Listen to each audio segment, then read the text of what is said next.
주신 하나님 말씀은 사사기 1장 1절부터 7절까지의 말씀입니다. 사사기 1장 1절부터 7절까지의 말씀, 제가 여러분 대신해서 받도록 읽겠습니다. 여호수아가 죽은 후에 이스라엘 자손이 여호와께 여쭈어 이르되 우리 가운데 누가 먼저 올라가서 가나안 족속과 싸우리이까? 여호와께서 이르시되 유다가 올라갈지니라. 보라, 내가 이 땅을 그의 손에 넘겨주었노니 노라 하시니라. 유다가 그의 형제 시므온에게 이르되 내가 제비 뽑아 얻은 땅에 나와 함께 올라가서 가나안 족속과 싸우자. 그리하면 나도 내가 제비 뽑아 얻은 땅에 함께 가리라 하니, 이에 시므온이 그와 함께 가니라. 유다가 올라가매 여호와께서 가나안 족속과 브리스 족속을 그들의 손에 넘겨주시니 그들이 베색에서 10,000명을 죽이고 또 베색에서 아도니 베색을 만나 그와 싸워서 가나안 족속과 브리스 족속을 죽이니, 아도니 베색이 도망하는지라. 그를 쫓아가서 잡아 그의 엄지 손가락과 엄지 발가락을 자르매 아도니 베색이 이르되 옛적에 70명의 왕들이 그들의 엄지 손가락과 엄지 발가락이 잘리고 내 상에서 먹을 것을 줍더니 하나님이 내가 행한 대로 내게 갚으심이로다 하니라. 무리가 그를 끌고 예루살렘에 이르렀더니 그가 거기서 죽었더라. 아멘. 오늘 우리가 사사기 1장의 말씀으로 이번 주부터 우리가 사사기 강해를 시작하겠습니다. 우리가 신앙생활 하면서 때로는 이런 것들을 발견하지 않습니까? 구원받은 그리스도인이라고 해서 삶이 다 똑같은 것은 아니다 하는 것입니다. 어떤 그리스도인들은 하나님의 놀라운 그런 축복을 풍성히 받아 누리는가 하면, 또 어떤 그리스도인들은 전혀 그렇지 못합니다. 분명히 예수님을 영접했고 죄사함을 받았음에도 불구하고 삶에서 어떤 성령의 역사나 하나님이 주시는 참된 평화 그리고 기쁨을 소유하지 못한 그런 삶을 살 때가 있습니다. 주일날 그저 교회에 나와서 잠깐 예배하는 것 말고는 별로 믿지 않는 사람들과 다를 바 없는 모습을 가질 때가 있습니다. 어떤 사람은 참 하나님의 그런 은혜들을 누리는데 또 어떤 사람은 전혀 그러지 못하는 모습. 그래서 믿지 않는 사람과 별반 다르지 않는 모습. 왜 그럴까요? 왜 이런 문제가 있을까요? 저는 우리의 믿음의 삶에서 경험하는 이런 어려움에 대한 해답을 주는 책이 바로 오늘부터 시작되는 사사기라고 생각합니다. 그러면 사사기가 영어로 Book of Judges라고 합니다. Judges. 사사를 저지 이렇게 이야기하는데, 사사 시대가 있어요. 언제냐면 여호수아가 죽고 난 이후부터 이스라엘의 왕이 처음 세워지기까지 그 기간 동안 한 330년 되는데, 그 기간 동안을 가리켜서 사사 시대라고 합니다. 이 시대는 왕이 없었습니다. 오히려 하나님께서는 왕이 아니라 당신의 일을 위해서 여기 말하는 저지, 사사들을 세우셨습니다. 근데 우리말 성경에 너무 사사라는 말이 너무 어렵게 번역한 것 같아요. 잘 쓰지 않는 말인데 너무 어렵게 번역했어요. 영어 성경으로는 judge라고 하죠. judge. 재판관 이런 뜻입니다. 그러나 여러분, 성경의 그 원래 의미를 찾아가면 사사라는 말의 보다 정확한 단어의 뜻은 영어로 하면 이렇게 됩니다. decision maker. decision maker. 어떤 것을 결정하는 데 있어서의 의사 결정을 할 때 최종 결정권자라는 뜻입니다. 그러니까 여러분, 우리가 사사기를 실제로 읽어보면 사사들이 여러분 저지라고 해서 재판관이라고 해서 누군가를 재판하지 않습니다. 누군가를 판단하지도 않습니다. 오히려 그들은 전쟁에 나가서 싸우는 용사의 모습이 훨씬 더 많습니다. 그러면 왜 제가 더 정확한 표현이 decision maker, 의사결정의 최종 결정권자라고 말할까요? 그것은 뭐냐 하면 그들이 민족의 어려움 앞에서 자기 민족 이스라엘을 구원하기 위해서 이 민족 공동체가 가야 할 길을 결정해야 할 때, 그들이 그때마다 마지막 최종 결정권자가 돼서 하나님 앞에서 가야 할 길을 선택하고 그 길을 결정하고, 그래서 때로는 나가서 싸우고 때로는 그것 때문에 하나님 앞에 그 결정된 길로 인도하는 일을 했었다는 것입니다. 때로는 그들의 결정이 공동체의 구원을 가져오기도 했습니다. 공동체의 평화를 가져오기도 했습니다. 그러나 때로는 그들의 결정이 공동체에 오히려 큰 위험을 가져오기도 하고 심판을 가져오기도 했습니다. 여러분, 사사기의 핵심 메시지가 뭐냐 하면 이것입니다. 우리가 인생을 살면서 수많은 사건들을 경험하잖아요. 우리가 인생을 살면서 여러 가지 상황 속에서 우리가 믿음의 사람으로서 과연 우리는 어떤 판단과 어떤 결정을 하며 인생을 걸어갈 것인가? 사사기는 우리에게 그것을 묻는 것입니다. 내 인생에서 정말 중요한 어떤 상황의 선택의 기로에 섰을 때 당신은 믿음의 사람으로서 어떤 결정을 하면서 갈 것인가? 사사기는 우리에게 말하는 거예요. 바로 당신이 decision maker, 최종 결정권자다. 여러분, 그래서 가나안에 여러분 약속의 땅에 이스라엘 사람들이 이미 지금 들어와 있습니다. 여호수아와 함께 요단강을 지나서 12 그런 지파가 함께 가나안을 정복한 다음에 여호수아가 죽었습니다. 12지파에게요, 여호수아서를 읽어보면 각각의 땅을 나눠줍니다. 여러분, 성경 통독할 때 여호수아 절반만 지나가면 그때부터 다 졸아요. 무슨 지파에게는 뭐 나눠주고 뭐지 나눠주고 땅 나눠주는 얘기만 몇 장을 걸쳐서 합니다. 그렇게 나눠줬는데 분명히 그들이 땅을 받았는데, 그래서 그 땅에서 하나님이 약속하신 땅이니까 약속한 축복을 받아 누리면 충분한 삶인데, 그들은 그들의 결정에 따라서 젖과 꿀이 흐르는 가나안의 축복을 받아 누린 게 아니라 오히려 330년 동안 그 안에서 가시의 찔림과 고통의 삶을 살게 되었다는 것입니다. 사사기는 그들의 결정이 얼마나 잘못된 결정이었는지, 그들의 디시전 메이커로서 마지막 최종 결정을 할 때 그들의 선택의 방식이 얼마나 잘못되어 심판과 어려움을 겪는 고통의 길이었는지를 우리에게 가르쳐 줍니다. 그리고 동시에 사사기는 우리에게 이렇게 묻습니다. 오늘 우리가 이미 구원받았고 구원받았음에도 불구한데 당신은 구원 이후에 과연 하나님이 주시는 축복을 경험하면서 살아가는가? 당신은 이미 구원이라고는 약속의 땅에 들어왔음에도 불구하고 우리는 왜 하나님의 축복에서 벗어나서 불신자들과 동일한 삶을 살아가고 있는 것인가? 그렇다면 우리는 다시 한번 이렇게 물어봐야 합니다.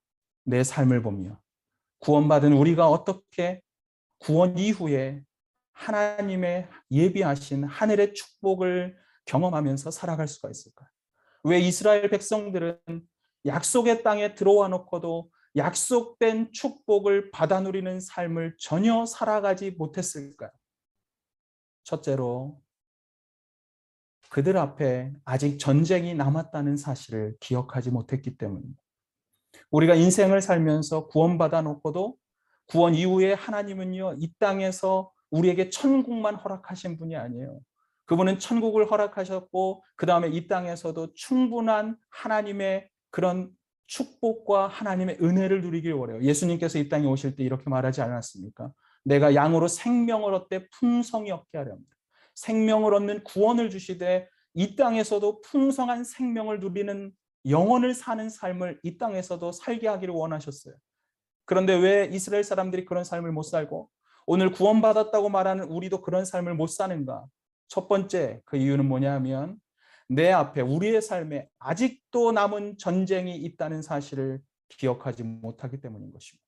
저는 우리가 이것을 기억했으면 좋겠어요. 믿음의 싸움의 영적 전쟁은 아직도 끝나지 않았다는 사실입니다.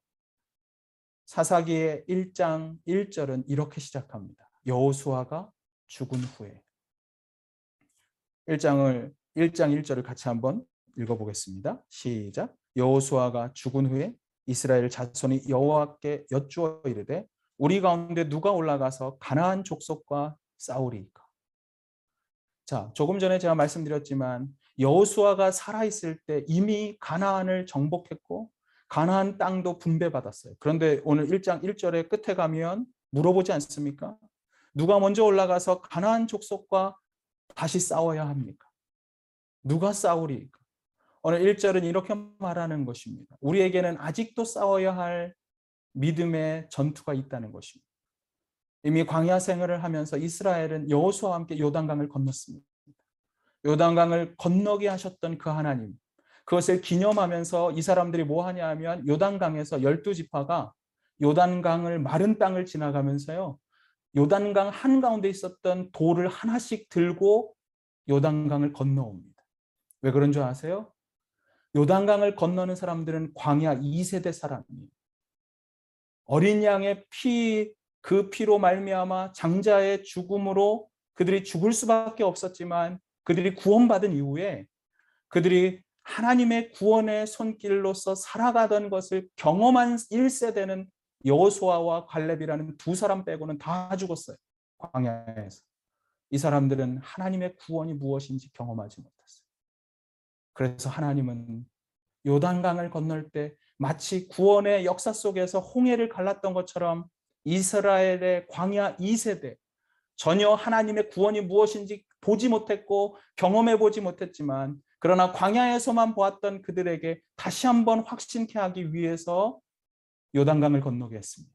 그리고 그것을 건너는 것을 기념하면서 여호수아 5장에 보면 그들이 12지파가 각각 돌을 가져와서 길갈이라고 하는 것에 그것을 세워놓고 하나님 앞에 감사하며 주님과 언약을 갖습니다.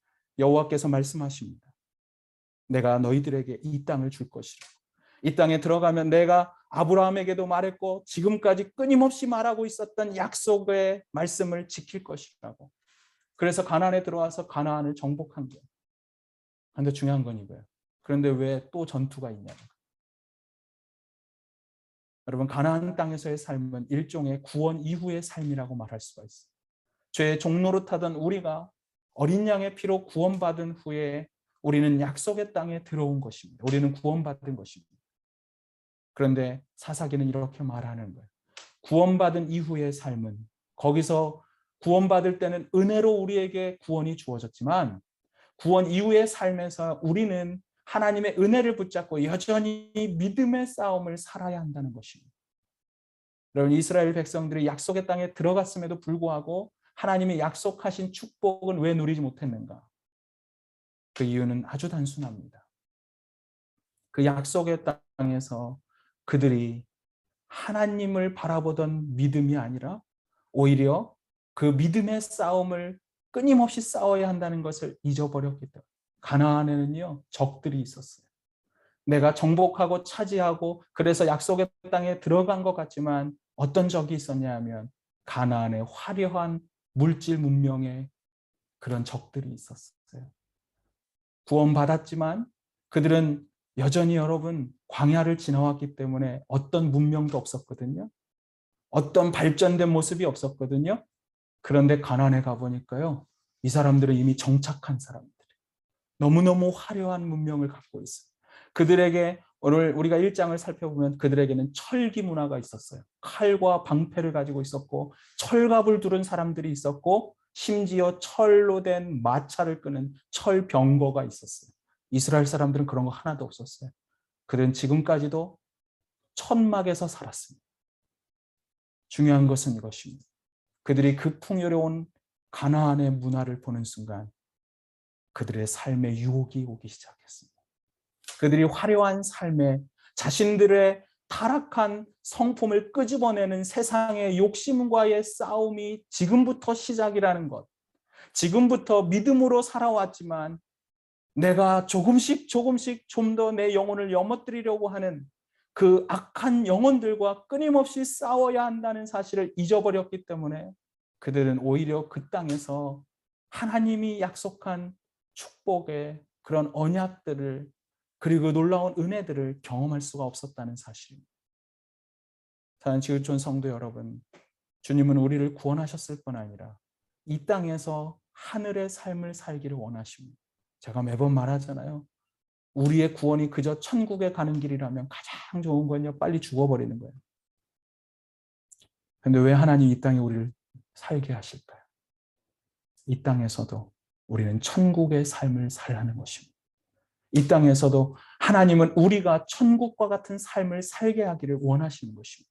그래서 주님은 이 구원 이후에 구원받은 하나님의 자녀들에게 권세를 주시고 은혜를 주시고 그들이 베풀고 살아가야 할 그 모든 것을 쏟아붓기 위해 지금 이렇게 들고 계신데, 문제는 우리의 마음이에요.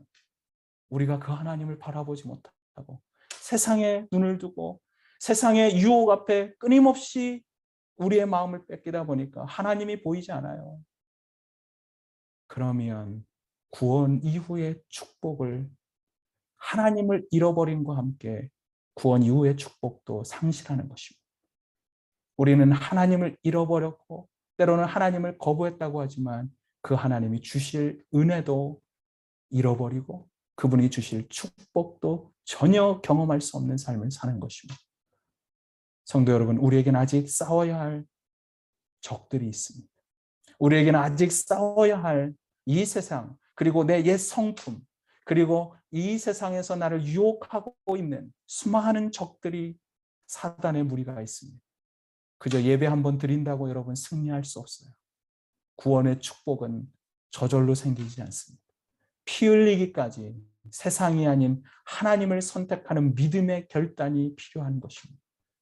그래서 아직 남은 내 믿음의 전투에서 승리를 경험할 수 있는 저희가 되길 바랍니다. 자, 구원받은 이후에 우리가 구원받은 이후에 이 땅에서도 어떻게 하늘의 삶을 살아갈까요? 이 땅에서 하늘의 삶을 어떻게 누리며 살아갈 수 있을까?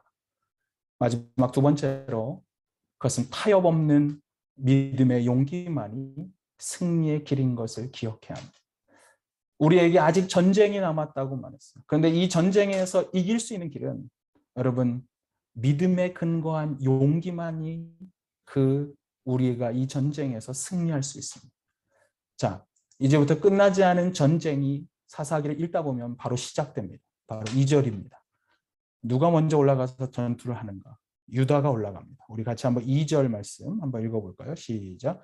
여호와께서 이르시되 유다가 올라갈지니라. 보라, 내가 이 땅을 그의 손에 넘겨주었노라 하시니라.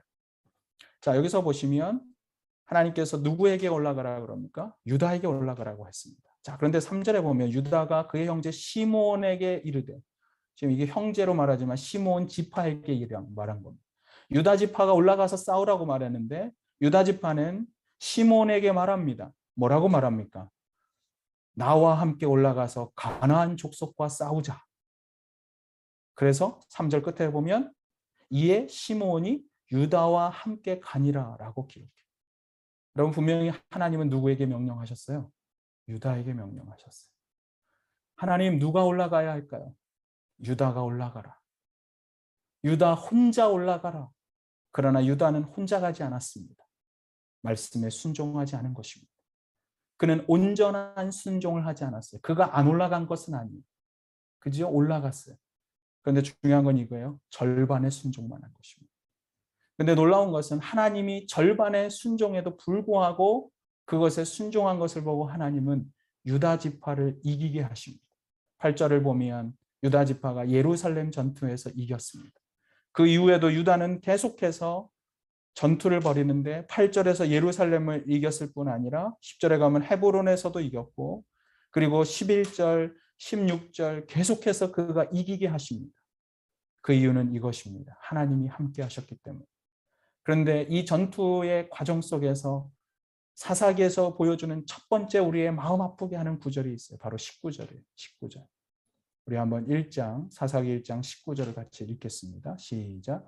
여호와께서 유다와 함께 계셨으므로 그가 산지 주민을 쫓아내었으나 골짜기의 주민들은 철병거가 있으므로 그들을 쫓아내지 못하였습니다. 자, 여기서 보면 하나님은 여전히 하나님과 함께 계셨어요. 19절 시작이 이렇게 나와요. 여호와께서 유다와 함께 계셨습니다. 유다와 함께 계셨기 때문에 유다는 그 하나님을 신뢰하면 이길 수가 있는 것입니다. 그런데 뒤에 가면 이렇게 써 있어요.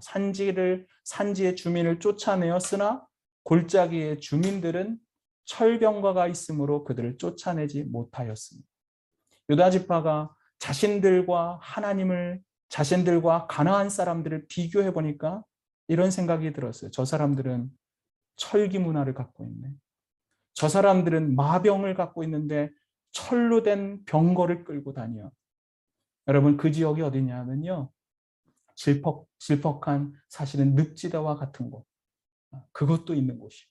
그런데 그런 거 보이지 않고 이 사람들은 뭐가 보이냐 하면 철병거가 보이기 시작했어요. 그래서 이렇게 말해요. 그래서 나는 쫓아낼 수가 없다.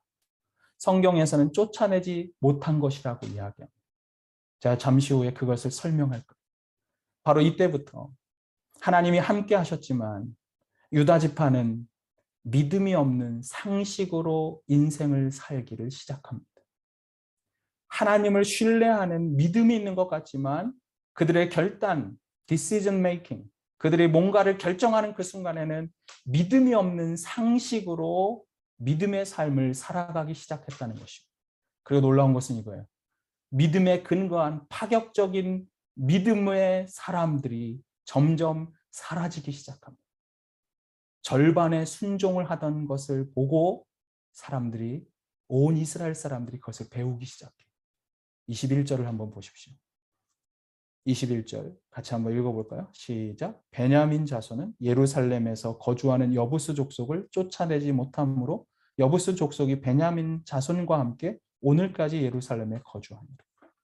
21절에 보면 베냐민이 쫓아내지 못했어요. 22절에 보면 거기에서는 요셉 가문도 베델에 올라갔지만 하나님께서 함께 하셨음에도 불구하고 쫓아내지 않습니다. 23절에 보면 어떻게 하는 줄 아세요? 하나님이 분명히 21절에 함께 하신다고 했어요. 그런데 그들은 하나님과 언약했던 그 하나님을 신뢰하기보다 가나안에 있는 사람과 언약을 맺습니다. 네가 나를 도우면 내가 너와 너의 가족을 구원해 주겠다. 여러분, 우리가 하나님을 향한 믿음을 잃기 시작하면 어떤 일이 일어나는 줄 아세요? 우리가 사람들의 약속을 더 신뢰하기 시작해요. 사람들의 삶의 방식을 더 신뢰하기 시작해요. 그때부터 우리가 믿음의 사람이었지만 믿음의 어떤 모습이 있고 하나님이 나와 함께 한다는 것도 듣고 그것을 믿지만 동시에 우리의 마음 한편에 믿음에 이게 있는 거예요. 그래도 사람들하고 약속해야지. 하나님의 약속보다 사람과의 약속을 점점 더 신뢰하기 시작합니다. 이 타협하는 절반의 순종의 마음이 온 이스라엘의 전염병처럼 퍼지기 시작했어요. 27절을 보십시오. 27절. 27절에는 이번엔 누가 올라갑니까? 므낫세가 올라갑니다.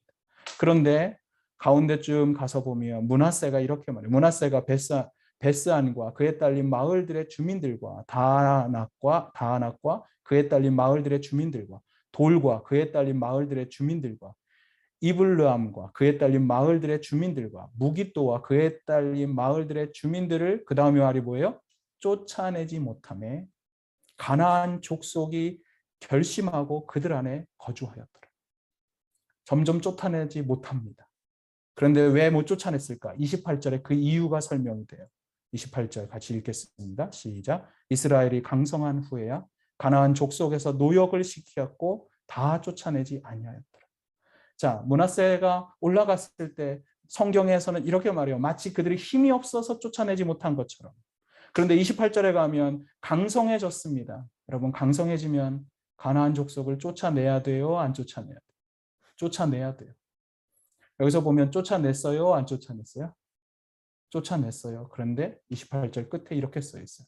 가나안 족속에게 노역을 시켰고 그 다음에 뭐예요?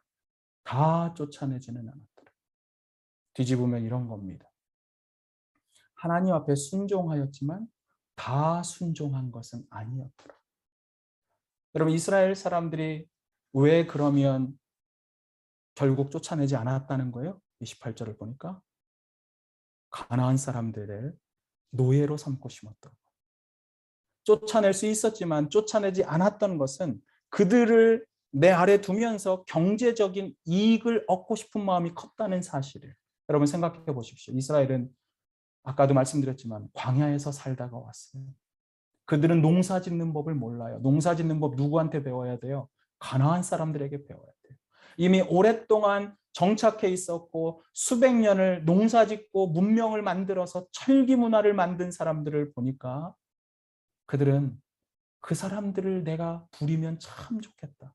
내가 힘이 세서 그 사람들을 쫓아내는 것보다 그 사람들과 함께 살면서 그 사람들의 농사의 기술도 배우고 가나안 지리도 잘 알고 날씨도 잘 알고 그러니까 쫓아내는 것보다 여러분 이런 게 더 좋지 않겠어요? 그들의 기술을 얻고 문명과 문화를 배우고 그래서 이 사람들이 얼마나 풍요로워하는지 그들의 좋은 장점을 우리가 얻을 수 있다면 하나님의 약속의 땅을 우리는 더 풍요롭게 만들 수 있지 않을까요? 이 마음이 드는 거예요. 쫓아내기는 쫓아냈지만 다 쫓아내지 않았습니다. 그들이 마음에 좀 더 편리한 것, 쫓아내는 수고로움보다 함께 하면서 저 편리한 것을 선택한 순간, 그들의 경제적 이익을 바라본 순간 믿음의 순종이 경제적 이익에 지고만 것입니다. 믿음에 근거한 용기가 점점점 이스라엘 백성들에게서 사라져가기 시작한 것입니다. 여러분, 하나님을 따르는 사람들은 언제나 하나님이 이렇게 부르세요. 너에게 믿음이 있는가? 믿음이 있다면 믿음에 근거한 용기 있는 행동을 보여주라고. 하나님은 늘 그렇게 말씀하세요. 그런데요, 이게 어떻게 얼마나 퍼지냐 하면 모든 대부분의 족속이 1장에 9개 12지파 중에 9개 지파가 다 이런 짓을 합니다. 30절을 한번 볼까요? 30절. 30절은 므낫세와 똑같은 일을 합니다. 30절 읽겠습니다. 시작. 스불론은 기드론 지파와 나할론 주민을 쫓아내지 못하므로 가나안 족속이 그들 중에 거주하면서 노역을 하였다. 스불론 지파도 노역을 하게 했다는 것입니다. 노역을 하게 했어요. 그런데 재밌지 않아요? 30절이 좀 이상해요. 문장이 이상해요. 여러분, 스불론이 가나안 주민들을 쫓아내지 못하였으므로 그러면 그 다음에 이렇게 되었다잖아요. 가나안 족속이 이스라엘 사람들을 노예로 삼았더라. 이래야 되는데 30절은 이렇게 써 있어요. 스불론이 가나안 족속을 쫓아내지 못함으로 가나안 족속들이 노예가 되어서 노역을 했다. 좀 뭔가 이상하지 않습니까?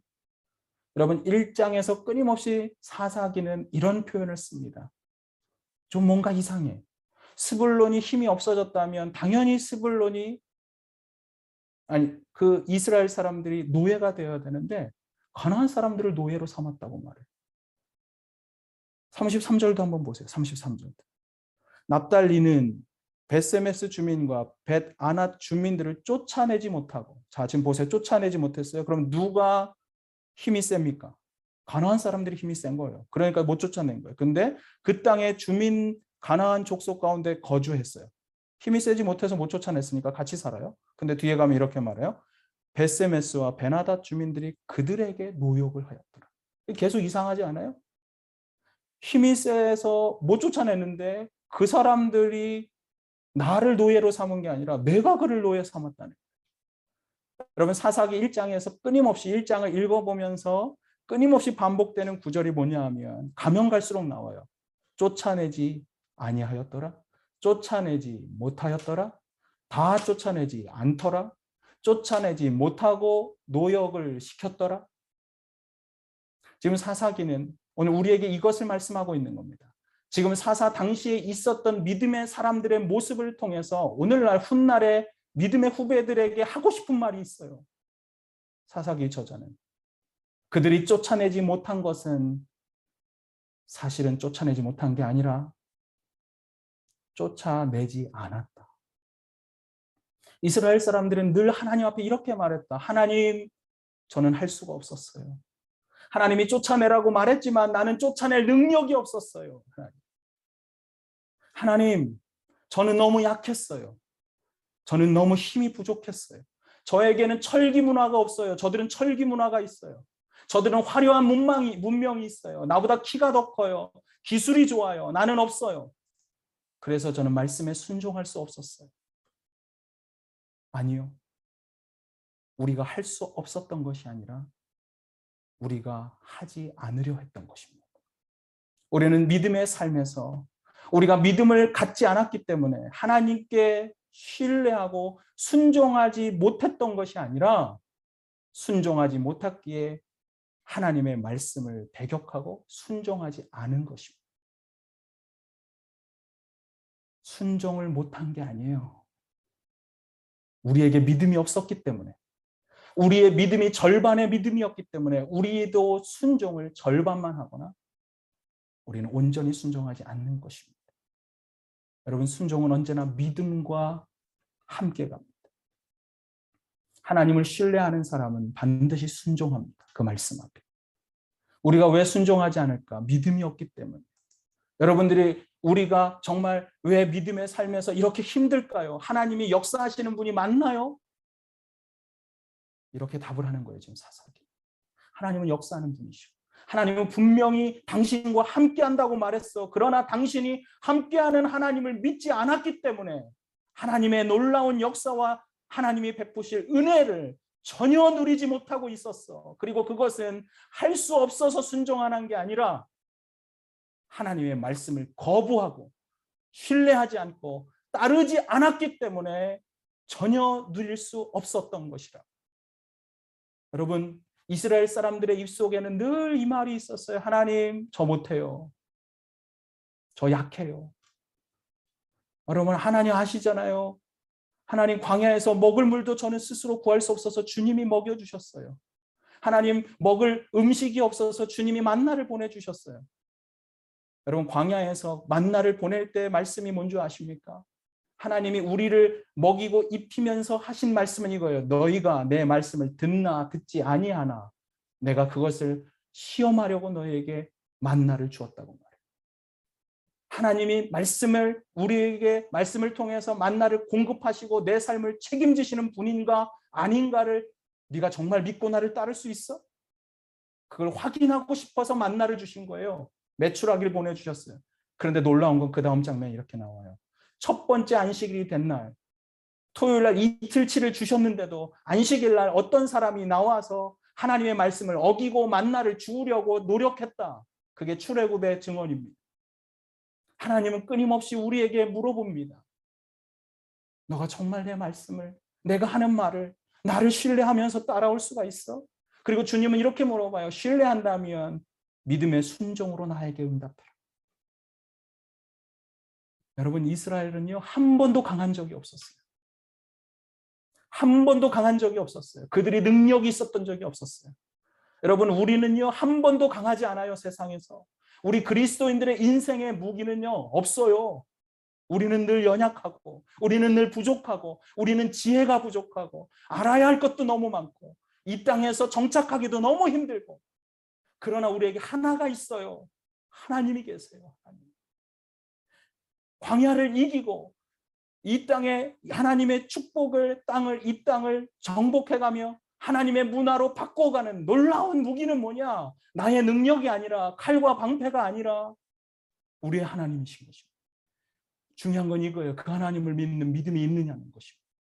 광야를 지나는 능력, 가나안의 영적 싸움을 이기고 영적 전투에서 이길 수 있는 능력은 하나님께서 약속하신 그 말씀을 그대로 될 것이라고 나는 믿습니다. 이 전적인 믿음이 있을 때에만 우리는 믿음의 용기를 가질 수가 있습니다. 우리가 왜 세상에서 나약할까요? 단순해요. 하나님께 이렇게 기도해야 돼요. 하나님, 내게 온전한 믿음을 주옵소서. 내가 절반의 순종을 하는 인생이 아니라 온전한 순종을 할 수 있도록 내게 하나님을 향한 믿음이 있기를 원합니다. 잊지 마십시오. 오늘도 하나님은 당신의 자녀들을 향해 이렇게 부르세요. 믿음에 근거한 용기를 가지라고. 왜 여호수아에게 두려워하지 말라고 했을까요? 인생은요, 늘 두려움밖에 없어요. 성경에서 두려워하지 말라 365번 나왔습니다. 바꿔 말하면 이거예요. 365일 우리는 매일 두려워합니다. 그래서 주님 말해요. 날마다 두려워하지 마. 내가 너와 함께합니다. 놀라지 마라. 내가 너를 붙듭니다. 중요한 것은 나와 함께 하시는 하나님, 나와 나를 붙드시는 그 하나님을 경험하는 길은 온전한 믿음으로, 주님을 향한 온전한 믿음으로 세상 속에서 파격적인 믿음의 순종의 행동을 할 수 있느냐 하는 것입니다. 오늘 사사기는 우리에게 묻습니다. 당신에게 온전한 믿음으로 세상을 변화시킬 수 있고 세상을 넘어설 수 있고 영적 전쟁에서 완전히 세상을 뒤집어 엎을 수 있는 그런 놀라운 능력이 있다. 그리고 그것이 지금도 준비되고 있다. 중요한 것은 이것이다. 당신은 decision maker. 마지막 믿음의 결단을 할 수 있는 최종 결정권자인데 당신은 오늘 무엇을 선택하면서 살겠는가? 고린도전서 10장 13절에 보면 바울이 이런 고백을 하지 않습니까? 오직 하나님은 미쁘셔서 신실하셔서 너희가 감당하지 못할 시험 당함을 허락하지 아니하신다. 이 말씀은 이것입니다. 잘 들으세요. 하나님은 단 한 번도 우리가 순종할 수 없는 자리에 우리를 두신 적이 결단코 없다는 뜻입니다. 인생의 시험의 자리. 그래서 우리는 하나님 앞에 순종할 수 없었고, 하나님 나는 너무 연약하고 여러 가지 조건이 있고 다른 이유 때문에 하나님 앞에 순종의 길을 갈 수 없었다고 말하지만, 하나님은 한 번도 순종할 수 없는 길을 가라고 우리를 시험하신 적이 없어요. 믿음에 근거한 용기를 떨치는 순간 우리는 타협하지 않는 용기를 가지고 분명히 그 시험을 이길 수가 있다는 사실입니다. 믿음의 용기는 내가 경험하고 있는 이 땅에서의 어떤 경험보다도 능력이 있습니다. 믿음의 용기는, 그래서 파격적인 믿음의 삶은 우리가 경험하고 지금 누리고 있는 이 땅에서의 어떤 직관이나 지혜보다도 더 능한 것입니다. 저는 여러분들이 그런 능력을 경험할 수 있었으면 좋겠어요. 그러므로 믿음의 삶에서 우리가 할 수 없는 순간은 한 번도 없었습니다. 우리는 늘 할 수 있었어요. 하나님이 늘 하게 하신 그분을 붙잡으면 우리는 늘 이길 수가 있었고 승리할 수 있었어요. 중요한 건 이거예요. 할 수 없다는 생각을 버리라는 것입니다. 하나님이 나와 함께하면 지금 내가 다 정말 세상이 꺼져가는 것 같지만 나는 할 수 있습니다. 가나안 사람들은 너무너무 키가 크고 너무너무 능력이 많았지만, 그러나 여러분, 약점투성인 이스라엘 사람들이 하나님을 신뢰하면서 여리고를 돌 때, 믿음의 걸음을 걸 때, 순종의 걸음을 걸었을 때 그것을 이길 수가 있었습니다. 하나님 앞에 이렇게 오히려 고백하세요. 하나님, 저는 약점투성이에요. 그래서 할 수 없는 것이 아니라 그래서 하나님을 더 신뢰합니다. 저는 하나님 능력이 없지만 약한 자를 들어서 하나님의 일을 하시기를 원하시는 주님, 그리고 기꺼이 하실 수 있는 주님, 나는 그 하나님을 신뢰하기에 오늘 하나님만 바라보며 믿음의 걸음을 내뱉겠습니다. 하나님, 믿음의 언어를 말하겠습니다. 믿음으로 내 인생은 하나님이 주시는 승리의 걸음을 걸을 것입니다. 믿음이 세상을 이기는 것입니다. 저는 여러분들이 이런 믿음을 가지고 나갈 수 있기를 바랍니다. 아멘이세요? 믿음의 용기를 내십시오. 믿음에 근거한 절반의 순종이 아니라 온전한 순종으로 믿음의 발걸음을 내걸으십시오. 타협이 없는 믿음의 걸음 속에서 우리의 인생의 앞날에 하늘의 문이 열릴 것입니다. 주님께서 예비하신 하늘의 놀라운 은혜와 권능과 권세와 축복이 우리 안에 임할 것입니다. 저는 여러분들이 그것을 날마다 누리며 살게 되기를 바랍니다. 여러분의 남겨진 인생이 하늘을 경험하는 인생, 천국과 같은 삶, 이 땅에서 여러분 정말 세상에 잘못된 문화에 길들여져서 그것 때문에 행복해하고 그것 때문에 기뻐하는 인생이 아니라 정말 하나님의 가치관에서 하나님의 능력으로 이 세상을 변화시키는 기쁨, 결코 세상이 빼앗을 수 없는 참된 평화, 그분이 주시는 진정한 축복, 약속의 땅에서 구원받은 자들이 반드시 누리게 될 놀라운 은혜, 저는 여러분이 온전한 믿음으로 그것을 쟁취할 수 있게 되길 바랍니다. 온전한 믿음으로 가나안 땅을 정복할 수 있길 바랍니다. 한번 따라해 보겠습니다. 절반의 믿음이 아닌 온전한 믿음을 결단하겠습니다. 너무 길어서 못 따라해요? 자, 잘 들으시고 다시 따라해 보세요. 절반의 순종이 아니라 온전한 순종을 결단합니다. 저는 믿음의 디시전 메이커가 되겠습니다. 이거 안 하는 분들이 있어요. 입국 다물고. 여러분, 이런 걸 하셔야 돼요. 하라고 그럴 때도 안 하면 언제 우리가 하나님 앞에 이런 말을 하시겠습니까? 여러분, 매일 아침 이런 걸 결단하시고 입 밖으로 내뱉으세요. 하나님, 기도하면서 하나님, 저는 절반의 믿음이 아니라 온전한 믿음으로 주님 앞에 응답하는 삶을 살겠습니다. 오늘 하루도 주님, 저는 온전한 순종을 결단하면서 나갑니다. 주님, 저는 믿음의 디시전, 믿음의 결단을 날마다 파격적인 모험을 하는 믿음의 사람이 되겠습니다. 그럼 이 고백이 있고 이런 믿음의 행보를 걷는 여러분에게 정말 주님은 우리가 가나안 이 세상과는 비교도 할 수 없는 하나님의 놀라운 은혜와 평강을 누리게 하실 것입니다. 그 믿음으로 세상과의 싸움을 이기고 하늘에 주시는 놀라운 은혜의 삶을 날마다 경험하는 우리 지구촌의 성도들 되기를 주님의 이름으로 축원합니다. 우리 함께 기도하겠습니다.